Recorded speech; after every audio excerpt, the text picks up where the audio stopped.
रमजान के आखिरी असरे में मंगलवार को ग्वालियर डबरा भितरवार में शब कद्र में पूरी रात इबादत का दौर चला। इबादत गुजारों ने अल्लाह की बारगाह में हाथ फैलाकर जहन्नुम की आग से निजात के साथ देश में अमन चैन भाईचारे का पैगाम बना रही। इसके लिए अल्लाह की बारगाह में हजारों हाथ एक साथ उठी और दुआ की।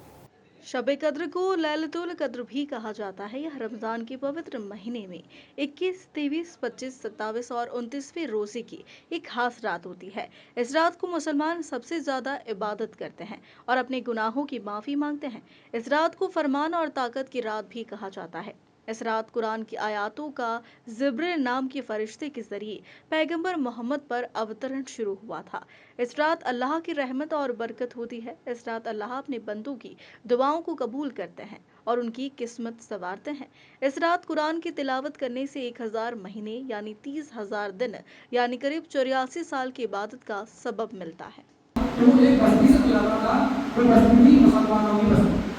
इसकी बस्ती थी मुसलमानों की बस्ती थी। वहां से वो गुजरा था, उसके हाथ में एक सेब था। तो जब वो सेब उसके बच्चे ने खाया तो उसने उसको जोर से तमाचा और उसने बोला क्या मुझे पता नहीं है कि अभी मुसलमानों के रमजान चल रहे हैं और तू भगवान का सेब खा रहा है, लोगों के रोजगारों के सामने सेब खा रहा है। सिर्फ उसकी ये अल्लाह को इतनी पसंद आ गई तो उसको हिदायत मिल गई और उसका खातना ईमान पर हुआ। उसका खातना किसको हुआ? ईमान पर हुआ। सब इसलिए तो उसने अपने बच्चे को डांटा क्योंकि वो रमजान के महीने में रोजेदारों के सामने से खाता। बच्चे की क्या मर्जी, उसको क्या मालूम था रमजान चल रहा है। आपसे हमारी ये आदत है कि रोजेदार के सामने रोजा तो रखना नहीं है और उसके सामने पता नहीं सब कुछ ये भी नहीं मालूम कि रोजेदार का रोजा उसको क्या कर रहा और उसके सामने कुछ शामिल हो। और बहुत जरूरी चीज है ये कि मरने से पहले मरने की तैयारी अगर नहीं की तो ये ऐसी इसको बोलते हैं ना दो का इशारा है, एक ऐसा गड्ढा आने वाला है जिसमें से बिच्छू होंगे और सांप होंगे। वहां पर ना आपका बेड बिस्तर होगा, ना वहां पे आपको कोई पंखा होगा, ना वहां पे आपके घर वाले होंगे, ना वहां पे आपके दोस्त होंगे, ना वहां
والے آپ لوگوں کے ساتھ سعودت میں رہیں ان سے پوچھیں بھیا نماز پڑھنا نہیں آتی نماز پڑھنے کا طریقہ سیکھیں روزے کی کیا ضرورت ہے روزے رکھنا سیکھیں بہت ضروری چیز ہے موت سے پہلے پہلے موت کی تیاری نہیں کری خدا کی قسم یہ دنیا ایک دن ختم ہونے والی ہے یہ دنیا ہم دیکھ رہے ہیں اور حرام نہیں ہوتا ہے آج میری عمر 50 سال کی ہے میری خود کی عمر 36 سال کی ہے آج سے زیادہ عمر میں رہنے والی ہے اور مجھے نہیں پتا میری صبح ہوگی نہیں ہوگی مجھے نہیں پتا میرا کب کیا ہوگا کسی کو نہیں پتا یہاں بیٹھا ہو اس کا کیا ہوگا آج کل ایسی بیماری آ رہی ہے آدمی سو رہا ہے شام کو صبح پتہ چلا کہاں ہے اٹھے نہیں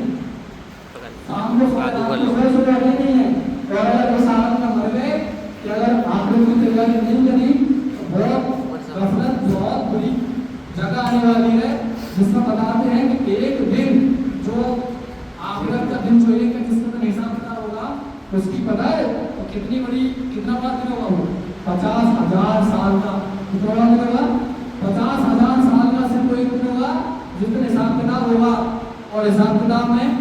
اگر جو دنیا سے اللہ کو راضی کر کے گیا ہوگا وہ اللہ کے عرش کے سائے کے نیچے ہوگا اور جو اللہ کو راضی کر کے نہیں گیا ہوگا یہ سورج جو ہے نا سورج آج کتنی اونچائی پر ہے بہت اونچائی پر ہے پتہ نہیں کتنی میل اونچائی پر ہے 1.5 ہاتھ کے اونچائی پر ہوگا لوگ اپنے پسینے میں ایسے ڈوبے ہوں گے کوئی گھٹنوں تک کوئی ٹخنوں تک کوئی کمر تک کوئی گردن تک کوئی گوتے لگا رہا ہوگا اپنے پسینے میں اور نفسا نفسی کا عالم ہوگا ایون بتاتے ہیں کہ جو حاملہ عورت ہوگی نا جو پیٹ سے ہوگی اپنے بچے کو گرا دیں گی اپنے بچے کو گرا دیں گی اور ایک آدمی کی اگر ایک بیٹی اگر کم پڑ رہی ہوگی نا تو اپنے بھائی کے پاس جائے گا اپنے باپ کے پاس جائے گا